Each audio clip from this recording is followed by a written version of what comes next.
Today, we're going to address one of the really foundational questions that you need to ask yourself, and you're going to have to be really, really honest with yourself on it. And that is, are you a people person? Now, that doesn't mean that you're a member of a bunch of social clubs. It doesn't mean that you have this amazing group of network of friends and you're always playing frisbee golf on Saturday and bowling on Sunday. That's not what it means. What it does mean is, are you someone who is capable, notice I didn't say who enjoys, but someone who is capable of having repeated conversations with strangers throughout the day?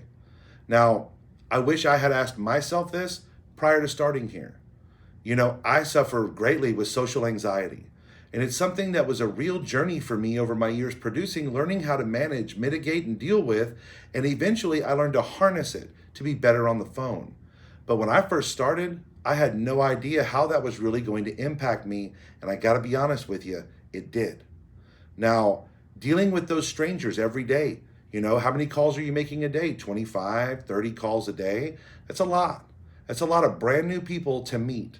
Now, I'm not going to speak to any other IMO sales process, but dynamic sales process is about humanizing. Humanize yourself, humanize the client.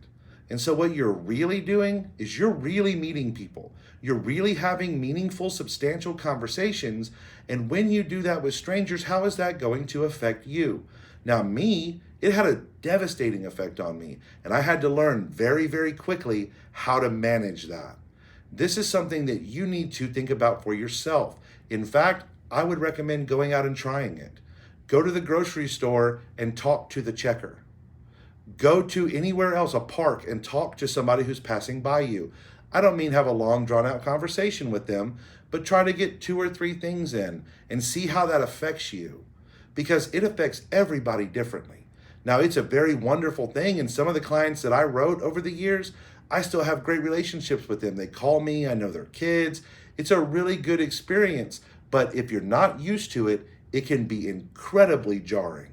So the question you need to ask yourself is, am I a people person?